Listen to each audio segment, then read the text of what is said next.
le monde, vous écoutez encore une fois Coup Critique et c'est encore moi, Pierre-Philippe Renaud, qui est accompagné cette semaine de Mathieu Gatien de la gang de Roche Papier Dragon. Oui, il est là, vous le voyez.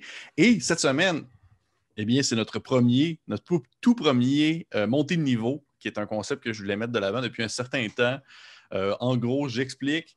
Le concept, c'est que j'invite quelqu'un du milieu rôliste, milieu du jeu de rôle au Québec à ma table, que ce soit un joueur très casual ou un DM ou juste un passionné, et nous discutons de moult sujets en lien avec le jeu de rôle que je pige au hasard. Dans le fond, dans une petite pochette que je ne vous montrerai pas parce que c'est une petite pochette temporaire que j'ai, mais je m'en suis fait devenir une vraie. Fait que je vais en avoir une vraie bientôt dans laquelle je vais mettre mes questions. J'ai même pas droit à la vraie pochette.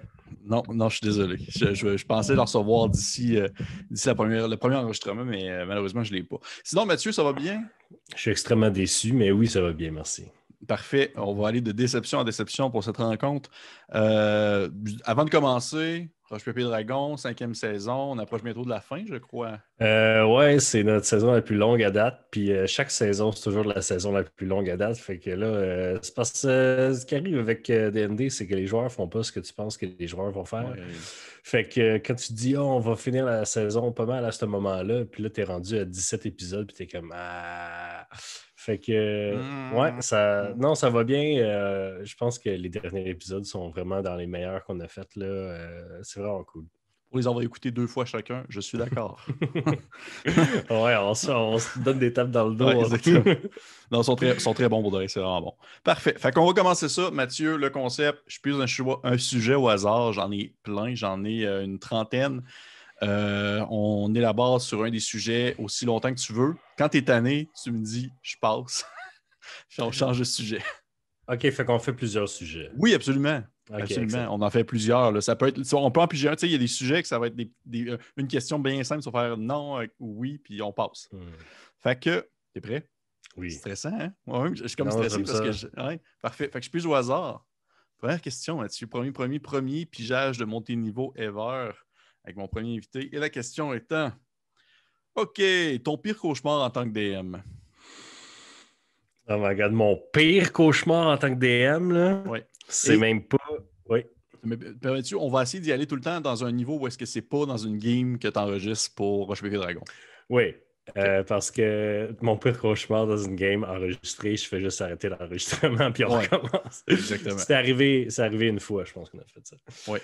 Mais est-ce que c'est mon pire cauchemar? Genre, est-ce que ça peut être méta? Genre, parce que mon pire cauchemar, c'est que les joueurs entre eux s'intimident. Genre. Comme si j'avais invité genre 2 gangs d'amis à jouer à D&D, puis qu'une gang d'amis se mette à genre faire l'intimidation sur l'autre. Ça serait vraiment mon pire cauchemar en tant que DM. Mais genre, non, mais c'est ça. Ça, c'est genre, c'est OK, j'ai une paire d'un ami, genre, je pourrais plus jamais inviter ce gars-là chez nous. Mais non, mais in-game, mettons, c'est ça qu'on dit, on veut pas aller trop dark. C'est toi qui vois comment tu voyais la question. Bon, ben, je vais la séparer en 2 trucs. Fait que, mettons, d'un côté, l'intimidation, homophobie, transphobie, mettons, tout ça, là, d'un côté, s'il y a ça à ma table, c'est fini. Au revoir, on arrête ça. De l'autre côté, in-game, mon pire cauchemar de DM, mon pire cauchemar, là, ce serait vraiment il y a un running gag dans ma gang de chums qu'on joue à D&D, c'est que les aventuriers ignorent la quest, vont au nord où c'est qu'il y a un lac sur la map, puis pêchent pendant 4 games. Puis genre, c'est vraiment comme t'as préparé quelque chose, puis non seulement tes joueurs font exprès de pas y aller, genre, quand tu essaies de faire, finalement, il y a un monstre dans le lac, ils sont comme, OK, bon, on va aller pêcher dans un autre lac. Ah, mon Dieu Seigneur, OK. Mais dans le fond, c'est pas des aventuriers, là. Ah non, mais en même temps aussi, c'est drôle parce qu'un moment donné, dans une game avec des amis, il y a vraiment longtemps, on voyageait vers une telle place, puis on passe à travers un village pour aller à l'endroit de la quest. Puis le village est désert, à part une pile de cadavres autour du puits du village, mettons. Puis nous... Puis ça, c'est clairement une quest. Ouais, c'est ça. Ça illumine une quest. Ouais. Mais genre, nous, les personnages, comme c'est dans le temps que je commençais vraiment à essayer de moins jouer à D&D comme on jouerait à World of Warcraft, puis à jouer ton personnage comme si c'était un vrai être humain, tu sais. Puis genre, c'était vraiment plate, mais comme mon personnage était comme, on reste pas ici, là. On s'en va. Je veux pas savoir qu'est-ce qui s'est passé, là. Tu sais? Surtout avec un groupe qui est pas nécessairement complètement good, tu sais. Le DM, il est comme, ah, ça c'est intéressant. Effectivement, c'est intéressant, mais genre, n'importe qui arrive dans un village désert avec juste du monde mort, il est comme, je m'en vais, je veux pas, genre. Tu veux pas vivre ça. Non, mais je comprends très bien. Vois-tu, mon frère faisait pareil dans ses games. J'ai joué une fois avec lui comme joueur dans une game de Call of Duty, puis son bonhomme était juste comme, ben non, je retourne chez nous me faire à manger. Puis là, on suivait son quotidien de craft dinner, puis de genre, tu sais, je veux dire, il n'y avait pas de raison pourquoi est-ce qu'il voulait vraiment vivre cette horreur-là. Fait que je comprends très bien. En même temps, pourquoi jouer ce personnage-là? Ouais, pourquoi jouer ce personnage? Oui, effectivement. Surtout dans Call of Cthulhu, ça prend une certaine genre de personne pour décider de continuer à investiguer ça, mais sans vouloir bâcher ton frère. Là, non, c'est correct, tu peux. C'est correct. De toute façon, il va peut-être l'écouter, mais c'est pas grave. Mais concernant aussi la première question sur ton pire cauchemar en tant que DM, hors game, dis-moi, rassure-moi, c'est jamais arrivé. C'est l'exemple que tu m'as donné tantôt. C'est jamais arrivé. C'est jamais arrivé. Puis le plus proche, mettons, qui est arrivé, c'est des joueurs entre amis que quelque chose qui arrive à la table, ça crée une friction, mais étant donné qu'on est tous des adultes, on a toujours fini par en parler, puis finalement, c'était correct. T'sais. C'est jamais genre quelqu'un qui veut blesser quelqu'un d'autre. Foncièrement, oui. C'est ça, puis c'est comme quand tu vas sur les forums de DM, ils veulent tout le temps punir les joueurs in-game pour leurs actions ou leur attitude out-game, puis c'est jamais la solution. La solution, c'est toujours exclusivement en parler à la personne comme un adulte, essayer d'avoir de la maturité émotionnelle, puis si ça marche pas, ben, de ne plus jouer avec cette personne-là. T'sais. Oui, je suis absolument d'accord. Voilà. Alors, conseil de DM, ça marche pour tout le monde, même ceux qui vont jouer dans les game stores avec des inconnus. Respectez-vous, puis demandez que les gens vous respectent et se respectent entre eux. T'sais. Aïe, aïe. La sagesse de Mathieu Gatien sur le Night Quill. Hey man, moi j'ai quitté des jobs là, parce que je me sentais pas respecté. Là. Mais c'est correct. Je respecte ça. Est-ce que tu veux qu'on passe? Oui. Que ça devienne trop personnel. Ah non, écoute, voulez-vous qu'on parle de l'intimidation secondaire? Non, c'est correct. Donc, prochaine question. Tu penses quoi des Philborg? Yo, j'aime J'écoute Critical Role, premièrement. Puis il y a un Philborg dedans. Un peu de quoi tu parles? Puis j'aime beaucoup la façon que Taliesin Jaffe joue son Philborg. Puis très chill. Puis j'aime beaucoup aussi dans l'apparence l'espèce de museau quasiment bovin, genre. Parce que les hommes, les humanoïdes avec des traits animaux, c'est toujours les mêmes animaux. C'est tout le temps des loups, des renards ou des chats, tu sais.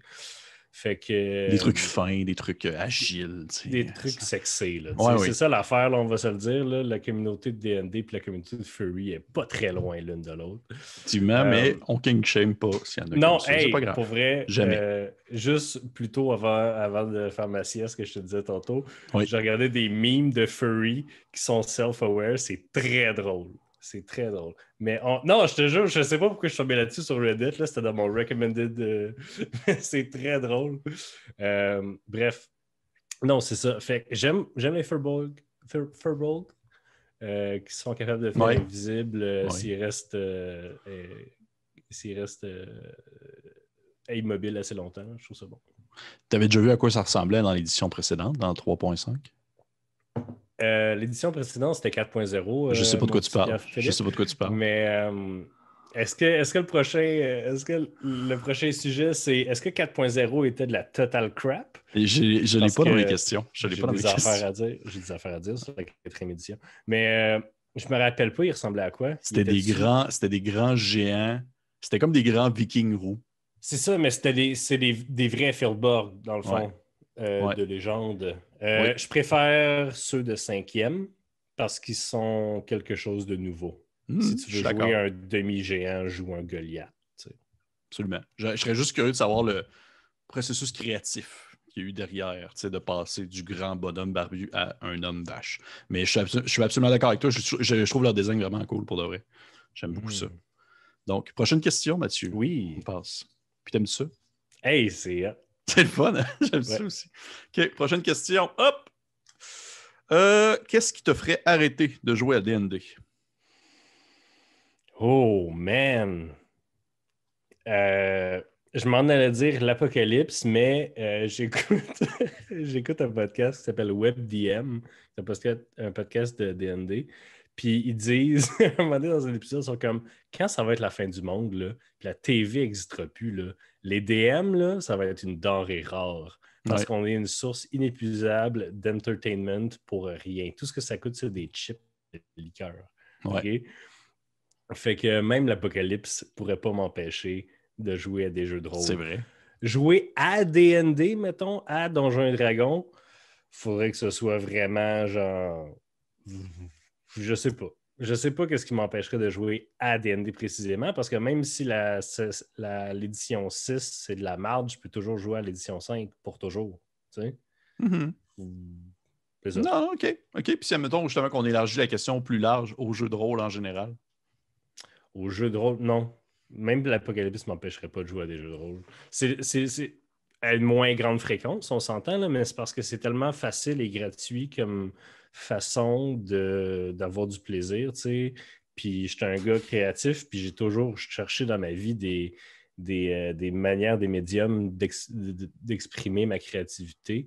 Puis celle des jeux de rôle, puis de créer des narratifs interactif, c'est ça. C'est ça que j'aime, parce que j'aime ça écrire des scénarios ou des affaires de même, mais en même temps, il y a comme... C'est facile pour moi, parce que mon cerveau pense de même, de créer des games de D&D, puis d'espèce de mener des joueurs vers des moments qui sont presque cinématographiques, c'est comme, c'est le jeu, tout est tout le temps un jeu pour moi. Fait d'amener mes deux amours ensemble de même, c'est... Non, c'est ça. Okay. J'aimerais ça qu'on regarde en tête que tu as dit tantôt que s'il y avait une apocalypse, tu allais juste un peu moins jouer à des jeux de rôle. Non, mais pense-y, là, je veux dire, à partir du moment que tu es comme une gang de gens habillés comme dans Mad Max. Là, avec des morceaux de pneus sur les épaules puis des gilets en filet. Là.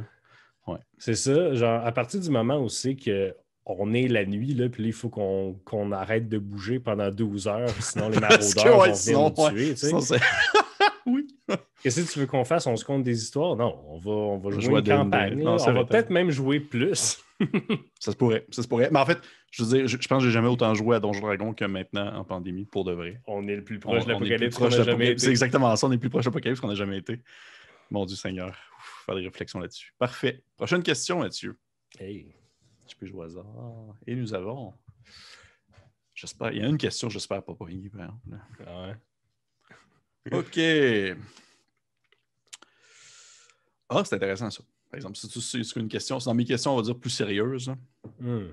As-tu déjà joué à un jeu de rôle qui t'a fait prendre conscience de la qualité de Donjons Dragons?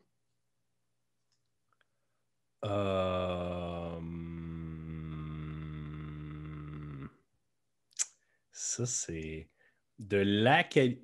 Parce que chaque jeu de rôle a... Sont quelque chose. Ouais. Oui. Moi, le jeu de rôle que j'ai le plus joué dans ma vie, je pense que c'est Pathfinder 1. Mm-hmm. Parce que c'est ça que ma gang de chums, c'est ça qu'on joue. Là, on est rendu à Pathfinder 2, qui d'ailleurs en surface a l'air d'être super compliqué. C'est que le travail est comme vraiment upfront. Genre, Pathfinder 2, c'est compliqué, commencer, faire ton personnage, comprendre les règles, sauf que pendant les combats, pendant que tu fais des affaires, c'est instinctif puis vraiment bien fait, mettons. OK. Fait que, bref, Pathfinder 1, c'est super crunchy. Pour ceux qui ne savent pas ce que ça veut dire crunchy, là, ça veut dire qu'il y a énormément de règles, de petits détails partout. Il faut que tu ailles genre sur Internet, checker toutes les options possibles. Mettons, quand tu fais ton personnage, c'est hyper crunchy. C'est Mathfinder plus que Pathfinder. Là, tu fais des maths tout le long. Puis, en jouant à Pathfinder, quand la 5e édition est sortie, puis que le concept d'avantage est sorti, j'étais comme... tout changé à donne. Je comprends pas pourquoi on faisait pas ça avant. Puis... Je sais pas. Tout le long qu'on jouait, on avait une campagne de nains. On était tous des nains dans l'Underdark. Puis, tout le long de cette campagne-là, à chaque fois que je faisais quelque chose, j'étais comme... Me semble que l'avantage, ça fonctionnerait en crissement en ce moment. Là. Puis aussi, je jouais un wizard, évidemment. Puis l'affaire de pouvoir lancer un sort, parce que la façon que tu prépares tes spells dans 5.0, c'est que tu prépares tes spells pour la journée, mais tu peux lancer le même spell plein de fois si tu as assez de slots. Parce que dans Pathfinder, c'est comme dans 3.5, c'est que si tu as préparé 2 boules de feu puis un counter spell, tu peux pas lancer 3 boules de feu. Tu lances 2 boules de feu puis un counter spell. T'sais. OK. Puis même... Dieu, Pathfinder, c'est loin dans ma tête. Là. Je sais pas. Mais bref, tout ça pour dire que 5.0, là, c'est une édition absolument de feu. Puis il y a très peu de choses dans 5.0 qui ne fonctionnent pas extrêmement bien. Puis c'est en jouant à son ancêtre direct, Pathfinder, que je me suis rendu compte que 5.0, c'était vraiment hot. Cela étant dit, maintenant que je joue à Pathfinder 2, comment les actions sont gérées dans Pathfinder 2, j'aime beaucoup ça. Pour ceux qui ne savent pas, Pathfinder 2 en combat, premièrement, l'initiative, c'est l'action que tu faisais avant que le combat commence. Fait que si tu es en train de stealther, si tu es en discrétion et que le combat commence, tu lances un jet de discrétion. Si tu étais en train de rien faire, c'est un jet de perception. Mais sinon, si tu étais en train d'intimider quelqu'un, c'est ton jet d'intimidation. Fait que l'initiative est plus dynamique comme ça. Fait que Seigneur, c'est donc bien pensé pour de vrai. On dit que ça a comme... Hein? Ça a du sens aussi. Mais oui. Tu sais. Premièrement. Deuxièmement, tu as plusieurs actions dans ton... tu as comme 3 actions dans ton round. Puis dépendamment des actions que tu fais, ils prennent 1, 2 ou 3 actions. Il y a des gros spells qui prennent tes 3 actions. Mais sinon, tu peux genre... Mettons, tu as 3 actions, tu ne peux pas frapper 3 fois. Mais mettons, moi, j'ai un personnage, c'est un rogue basé sur la force. Puis je peux frapper 2 fois, puis intimider, genre. Fait que ce que je fais, c'est que j'intimide pour une action. Ça fait que ma deuxième attaque, j'ai plus de chances de pogner. Puis après ça, je peux décider, avec ma 3e attaque, je peux me déplacer ou je peux faire une 3e attaque. T'sais. Fait que c'est tout mis ensemble. Puis si je voulais vraiment y aller all out sans y penser, je ferais juste 3 attaques. Mais ma 3e attaque serait genre à -10 pour toucher. OK. Fait que c'est vraiment bien pensé pour ça. Ça a de l'air bizarre vu de l'extérieur. Mais en pratique, ça se fait bien. En pratique, ça se fait bien. Puis le combat est plus dynamique. Tu fais moins tout le temps la même affaire. T'sais. Puis tu as plus l'impression que ton combat est différent parce que si je jouais le même personnage dans Donjons et Dragons, je ferais juste attaquer, puis un guerrier ferait juste attaquer aussi. Fait que nos tours seraient pareils. Tandis que là, je suis un rogue orc basé en intimidation. Fait que j'intimide pour débalancer mon adversaire pour le sneak attaquer. T'sais. À la place, mettons que dans 5.0, ce serait genre le rogue, il se cache, il tire, il se cache, il tire en bonus action. Fait que ça a plus de complexité, mais à portée de tous. Donc, pour répondre à ta question, en jouant à Pathfinder 1, je souhaitais jouer à 5.0. Et en jouant à 5.0, des fois, je me dis qu'il y a des trucs de Pathfinder 2 dont on pourrait s'inspirer. Tu sais. Dis-moi donc, est-ce qu'il y a le concept justement d'avantages-désavantages dans Pathfinder 2? Non, pas vraiment. OK. Pas vraiment, c'est ça qui manque aussi, sauf que j'ai l'impression que s'il y avait mis le concept d'avantage dans Pathfinder 2, il y aurait eu énormément de critiques parce que Pathfinder, c'est comme une autre branche de D&D. C'est Paizo, c'est des gens qui ont travaillé sur 3.5 puis qui sont partis de leur propre compagnie. Puis si les gens qui jouent à Pathfinder, là, si tu vas voir sur Internet, là, sont persuadés que Pathfinder, c'est supérieur à D&D parce que c'est plus complexe. Puis je pense que s'il avait mis l'avantage, il aurait comme admis que D&D... C'était bon, ouais, que la règle était meilleure. Oui, je comprends. Je veux pas ouais, non, je comprends. Mais je dis ça parce que je vois de plus en plus de jeux sortir qui utilisent cette mécanique-là parce qu'elle appartient pas à Donjons Dragons en soi. Parce que c'est génial. Parce que c'est génial. Tellement simple. Ouais. Puis ça stack pas. Ça stack pas, puis c'est juste bon. Fait que je me posais la question. Mais tu sais, que ce soit Pathfinder ou Donjons Dragons, l'important, c'est que vous ayez du plaisir au jeu que vous jouez. Oh ouais, puis changez les règles. Ouais, mettez avantage dans Pathfinder 2. Personne qui va arriver chez vous arrêter. Ouais, oui. Sauf moi. Prochaine question. Question. Je regarde pas.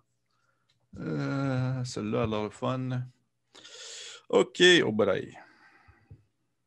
Non, mon Dieu, ça aussi, c'est une question sérieuse, maudit. Où est-ce que tu te situes sur un axe qui croiserait simplicité d'une narrative linéaire et intrigue complexe? Ah, OK. J'aimerais dire que je suis à 100% intrigue complexe, mais pour être honnête avec vous, mesdames et messieurs, et autres, je suis pas aussi intelligent que vous pensez que je le suis. Et souvent, en fait, je pense que quand je prépare une game de D&D puis quand on joue à D&D, je prends l'animal totem du canard qui a l'air de flotter dans l'eau sans effort, mais que dans le fond, ses petites pattes en dessous de l'eau sont de même pour le faire avancer. Fait que mon but quand je DM, c'est que les personnages arrivent à un tel point. C'est que les personnages sont à un point A, puis un point B, puis un point C. Fait qu'ils arrivent à un ou à l'autre, je sais quoi faire, mais il n'y a pas de point D. Mais eux, ils ont l'impression qu'il y a 26 points.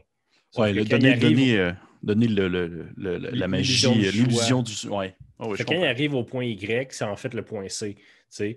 Fait que le narratif n'est pas si complexe que ça. Puis, anyway, mais il y a de l'air complexe. Fait que les joueurs pensent que c'est une grosse affaire. Puis, dans le background, là, l'espèce de société géopolitique, puis les intrigues entre eux, ça peut être hyper complexe parce que c'est tout moi qui décide avec moi. C'est des affaires en dehors du contrôle des joueurs. Mais, anyway, des intrigues trop complexes, les joueurs ne les comprennent pas. C'est pas parce que les joueurs sont pas intelligents, c'est parce qu'ils ne pourront jamais avoir autant d'informations sur une intrigue que si c'était un film ou un livre d'intrigue.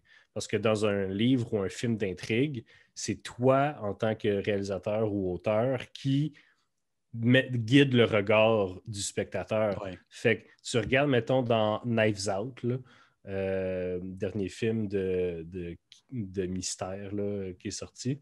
D'ailleurs, avec Daniel Craig. Ouais, avec Daniel Craig. D'ailleurs, un excellent film fait juste après par le gars qui a ruiné Star Wars. Et starte-moi pas là-dessus. Ryan Johnson, ouais. Mais Knives Out, c'est vraiment bon. Puis dans Knives Out, mettons, on voit toujours des shots de couteau. Il y a toujours genre des shots un peu trop longues de couteau. Fait que t'es comme, OK, il y a quelque chose avec le couteau, blablabla.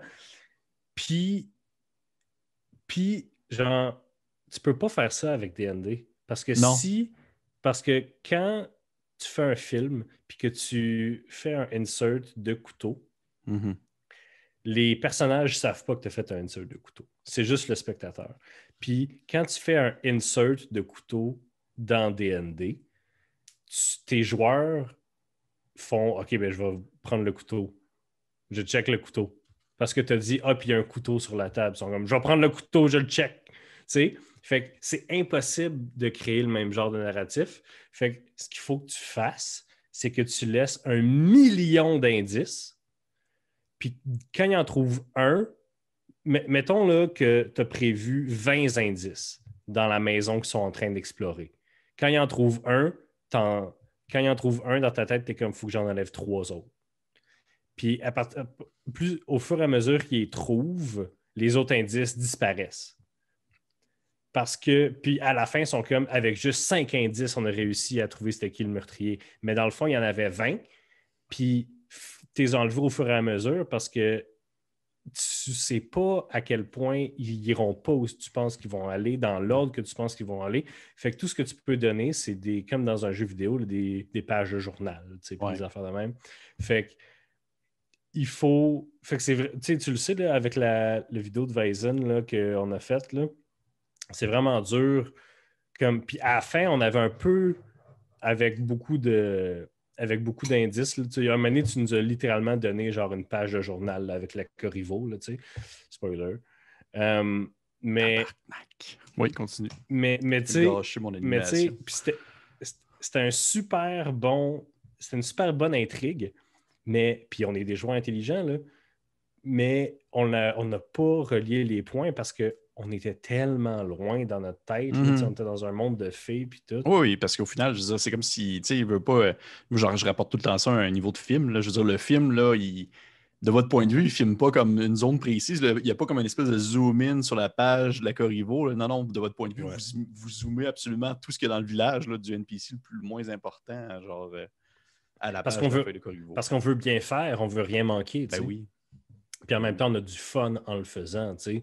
Si Dieu te garde de faire un NPC qui a pas un NPC qui a aucun impact sur l'histoire, mais qui a une drôle de voix, parce qu'ils vont toujours retourner le voir, parce qu'il est drôle, ce NPC-là, ou s'il a l'air mystérieux ou whatever. Fait qu'en tant que DM, il faut qu'un moment donné, en tout cas, moi, c'est comme ça que je fais ça, mais quand tes joueurs tombent en amour avec un personnage non-joueur, tu le rends important ou tu lui donnes quelque chose de très. Ouais, tu lui donnes quelque chose de tragique, tu sais. Ouais. Je vous avertis, là, dans Roche Papier Dragon, tous les NPC importants, soit tous les NPC que les joueurs aiment, soit ils meurent, soit ils deviennent importants.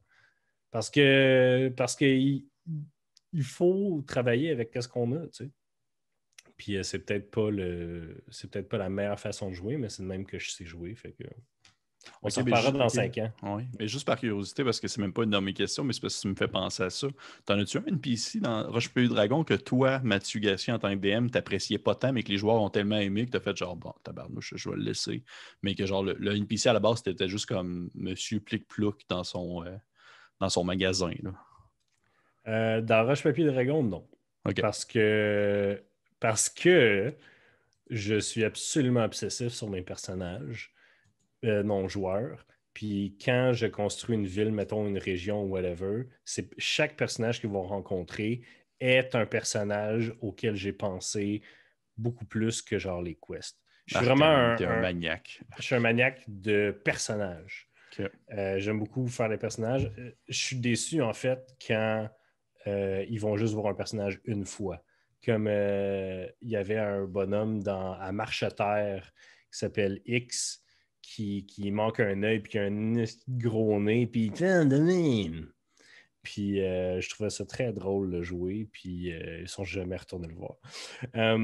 Ou comme Vadim là, dans Zotoi Brakis, que Simon, maudit Simon, je l'aime, mais je l'haïs, m'a dit « Ah oui, il parlait en de temps comme ça. » Puis en y repensant plus tard, puis il y a des gens qui ont commenté sur YouTube, ils ont dit « Il parlait pas de même pantoute, Vadim. Ça, c'est l'autre dude qui parlait de même. » Ah mon Dieu. Oh, j'ai mélangé 2 voix dans Roche Papier Dragon, puis c'est enregistré pour toujours. Là, on va peut-être arrêter le podcast, je pense. OK, parfait. Tout ça à cause de Simon, on va s'en rappeler. Non, mais c'est correct. C'était ma faute aussi, là, je m'en suis pas rappelé. Bon, écoute, yeah.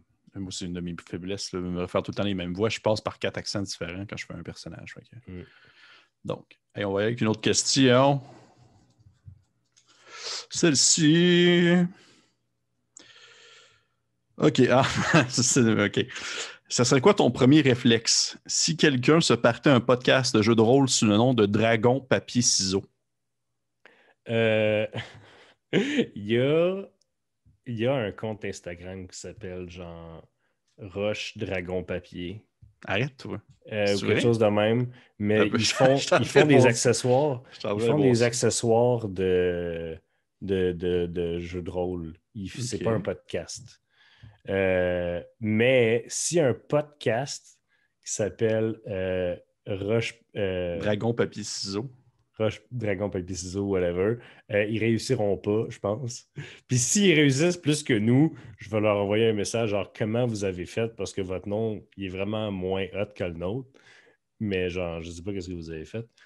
Mais je m'en fous, pour vrai. Là, comme je pense que Pépé, on a la même opinion sur les nouveaux jeux de rôle, sur le nouveau podcast de jeux de rôle. C'est que plus on est fou, plus on rit. Absolument. Puis plus de gens se mettent à apprendre l'existence de podcasts de jeux de rôle québécois ou francophones, plus qu'ils vont en avoir, tu sais.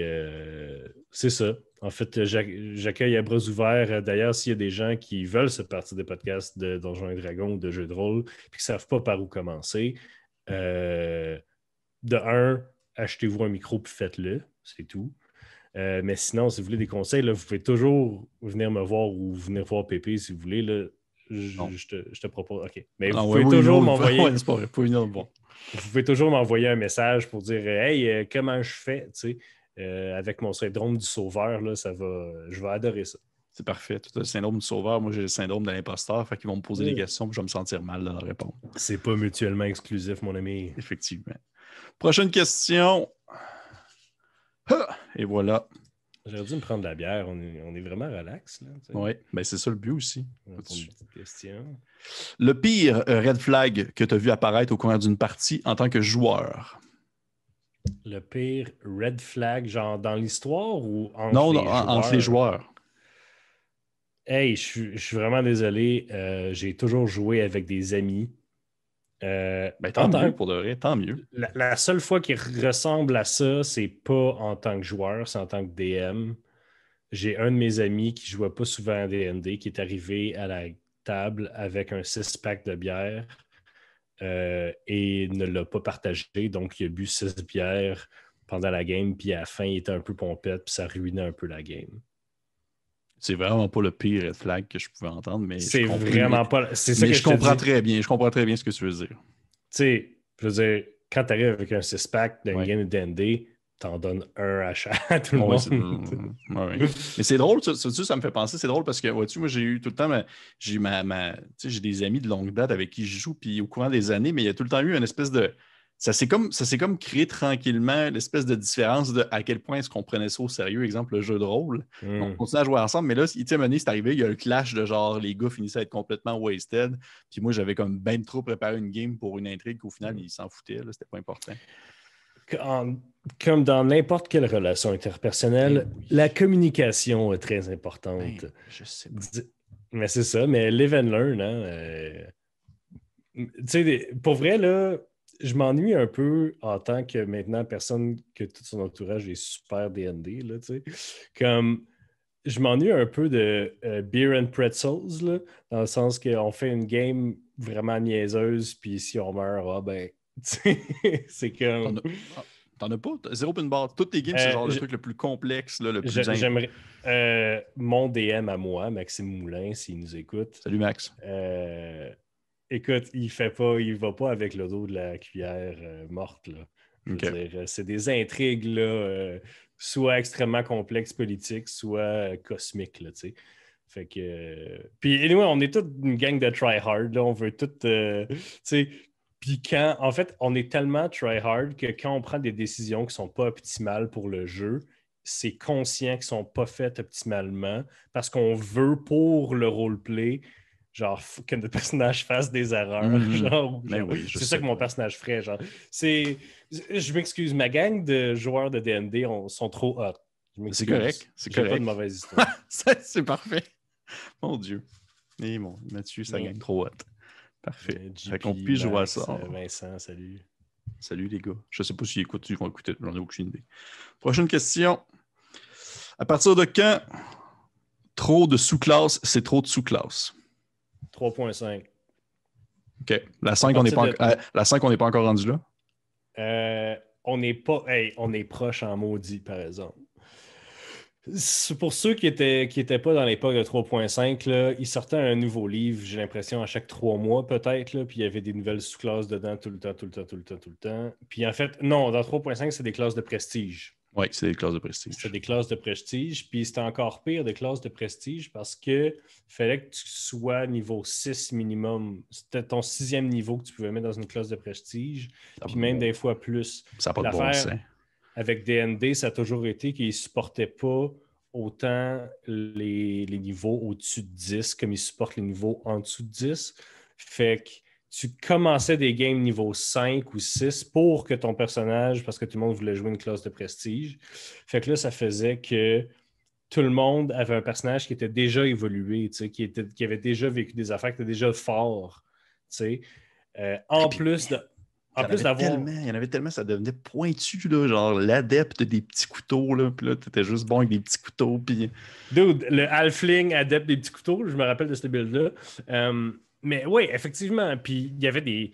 L'affaire qui est plate, c'est qu'il y avait vraiment des cool trucs. Là. Il y avait Ben oui, le oui, fighter oui. ou le barbare qui pitchait des roches, puis c'était juste ça qu'il faisait.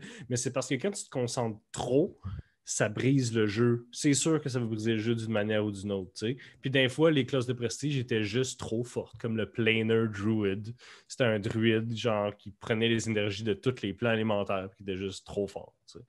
Oh mon Dieu. Puis Pathfinder 1 a un peu réglé ce problème-là parce que Il revient tout le temps, Pathfinder, c'est bizarre, c'est comme si... je le prends comme point de comparaison. OK. Parce que Pathfinder 1, ils font des archétypes les archétypes, ce que ça fait, c'est que, mettons, tu as ta classe de base, l'archétype va prendre une ou deux trucs que la classe de base te donne et les échange pour d'autres. C'est tout. OK. Puis donne un flavor. Ce qui est cool, c'est que tu peux jumeler plusieurs archétypes s'ils n'affectent pas les mêmes, features, dans le fond. Fait que si, mettons, il y a un archétype de barbare qui t'enlève ta rage, mais qui te donne du spellcasting, puis il y a un autre feature, il y a un autre archétype de barbare qui t'enlève ta résistance au dommage, mais qui te donne de la vitesse. Tu peux avoir les deux en même temps, puis te créer un barbare qui va full vite puis qui caste. T'sais? Puis ce qui était le fun, c'est que quand tu allais sur la page de Pathfinder PSRD, là où toutes les règles de Pathfinder sont, dans le bas de ta page de classe, il y avait la liste des 50 archétypes qu'il y avait avec des petits X dans les colonnes pour savoir lesquels étaient compatibles. Puis ça, je trouvais que c'était une bonne manière de faire parce que tu avais beaucoup de customisation sur ton personnage, mais il ne pouvait pas devenir trop... C'est pas vrai. Tu peux vraiment briser des personnages avec Pathfinder, mais oui. Mais j'ai toujours trouvé ça bien élégant comme façon parce que ça ne rajoutait pas des habiletés. Ça les échangeait. OK. Comme là, dans 5.0, les sous-classes, étant donné que tout le monde a des sous-classes, tu peux pas faire un joueur, un personnage vanilla qui est juste un guerrier, mettons. Étant donné que tu es obligé d'avoir des sous-classes, les sous-classes rajoutent des affaires, fait que ça crée juste des sous-classes soit décevantes, soit qu'on découvre qu'ils sont brisées. T'sais. Puis à un moment donné, on commence à en avoir assez, mais comme on vit dans une société capitaliste, fait que jusqu'à ce qu'on mange les riches, ils vont continuer à imprimer des livres, puis même effectivement. Probablement après. Ça, c'était le petit côté, petite question de société par M. Gatien. Ouais, c'est ça. Puis c'est quoi, on va dire, ta sous-classe qui t'a le plus déçu? Le plus déçu? Oui. Oh my God. Personnellement, il y a le Mastermind Rogue. Ouais. Que je trouvais que c'est tellement un bon concept, mais le fait que tu es obligé de donner tes buffs aux autres personnes, ça fait que tu es vraiment un support class, mais tu es juste un rogue, fait que t'es pas genre... J'ai pas joué, je l'ai juste buildé puis checké un peu comment ça fonctionne, mais ça, en tout cas, j'espère que c'est pas ça. J'espère que je me trompe puis que le Mastermind Rogue est aussi cool qu'on pense que c'est, qui est supposé être genre de Moriarty là, ou de génie du champ de bataille. Là. Mais ouais, le fait qu'il puisse pas se targeter ou en tout cas. C'est comme un support qui s'assume pas vraiment, je trouve. Ouais. C'est le rogue. Mais en même temps, faut pas décourager. Non. Si vous voulez jouer, allez-y. C'est tout le temps ça. Hein. Je vais chialer puis on va dire des trucs très personnels, mais si vous avez du fun, c'est ça l'important. Faites-moi changer d'idée dans les commentaires si vous trouvez que je suis dans le champ avec Mastermind Rogue. Là. Mhm. Si vous avez joué, s'il vous plaît. Mais ouais, c'est ça. Mais c'est parce qu'il y en a tellement. Puis là, l'affaire, c'est que moi, je veux un druide qui se transforme en créature mythique à la place d'en animaux. Je veux un druide qui se transforme en owlbear à la place, qui se transforme ou en displacer beast à la place qui se transforme en animaux. Fait que là, tu peux pas faire une sous-classe de druide de même parce qu'il y a déjà Druid of the Moon. Puis ce serait juste un meilleur Druid of the Moon. Fait que est-ce que tu lui donnes moins de transformations par jour, mais il se transforme de même, blablabla, ou tu fais juste faire un don qui fait que tu peux te transformer en cette bébite-là. T'sais? Fait que genre, des fois, mon point est que des archétypes qui sont extrêmement pointus comme ça sont pas obligés d'être des archétypes. Ils pourraient être d'autres choses. Comme dans Guildmaster's Guide to Ravnica, ils ont sorti c'est quoi? C'est quoi déjà? Si c'est une sous-classe, il est dans ta show aussi. Là. Ouais, il est dans Tasha aussi. Bref, je me rappelle plus si c'est une sous-classe, mais il y a.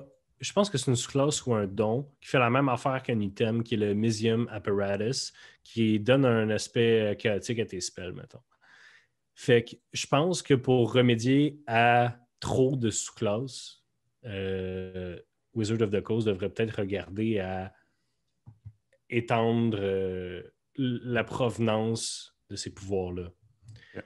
Mais là, peut-être que ça rendrait ça trop facile de min-maxer, puis là, tu peux combiner plein d'affaires, tu sais. Mais en même temps, comme j'ai dit tantôt, ça ne me dérange pas que tu puisses min-maxer si c'est bien fait. Mm-hmm. Je suis d'accord. OK. Mon Dieu, mais je ne m'attendais pas à autant de descriptions des questions pour de vrai. Je suis quand même relativement agréablement surpris. Non, c'est bien. Moi, je pensais que tu me donnais une licence pour monologuer pendant 45 minutes. Non. Il faut des fois que je parle au travers des fois. Je pense qu'il va nous rester du temps pour 2 dernières questions. Il va m'en rester parfaitement pour les prochaines. 2. Déjà, c'est triste. Hein? Non, je pensais qu'il restait juste une. Non, 2 encore. OK. Si tu avais l'opportunité d'inviter une célébrité québécoise à ton podcast, et c'est sûr qu'elle va dire oui, ce serait qui? Juste une. Oh my God. Céline Dion. Pour vrai? Juste parce que tu te dis que ça va avoir du reach comme ça pour du bon sens, non? C'est parce qu'elle est tellement weird. Genre, OK, mon train de pensée, là, c'est que j'ai adoré avoir Charles Beauchesne sur le podcast. Puis il est vraiment weird. Puis là, ça m'a fait penser à qui est weird au Québec. Parce que sinon, c'est genre, tu veux rencontrer tes héros, tu sais. Claude Legault, je veux jouer à D&D avec Claude Legault. Mais genre, je veux pas jouer à D&D avec Claude Legault. Qu'est-ce qui arrive s'il est pas aussi cool que je pense qu'il est? Tu sais, Céline Dion, je le sais qu'elle est weird. Puis je veux vraiment voir qu'est-ce qu'elle ferait si on jouait à D&D avec elle. Genre, c'est quoi les fantasmes narratifs de Céline Dion? Ouais. Elle a accès à tout ce qu'elle veut. Tu sais, c'est comme... C'est quoi que tu veux? Avoue que tu serais déçu qu'elle se parle genre un barde ou de quoi de même. En fait, je pense que je l'empêcherais de jouer un barde. OK. Juste pour pouvoir la sortir de sa zone de confort. Ouais, non, c'est ça. Je serais vraiment, vraiment fasciné de voir. Tu sais, mais ma réponse reste Céline Dion, mais des gens qui n'ont pas pantoute rapport avec D&D, là, tu sais, Renaud Miroir. Oh my God. OK. Oh my God. Jouer à D&D avec Renaud Miroir, là. Hey, qu'est-ce qu'il ferait? Tu sais, je veux dire, un homme avec tant de culture, tu sais, genre, qui a vécu à une époque où même mes parents, genre, étaient jeunes, tu sais. Mm-hmm. Puis comment lui jouerait dans un monde qui a été culturellement créé en dehors de lui, dans le sens que ça n'a jamais été populaire pour sa génération. Non, c'est ça. Le fantastique. C'est très ovni. Puis peut-être même voir dans ses yeux l'éclosion d'une passion. T'sais. Mais. Gino Chouinard. Aucune idée c'est qui Gino Chouinard. Pour vrai, le gars qui anime Salut Bonjour. J'ai jamais écouté Salut Bonjour. J'ai jamais écouté non plus Salut Bonjour, mais en tout cas, c'est pas grave. Regarde. Je suis vraiment désolé. C'est pas grave. c'est pas Radio-Canada.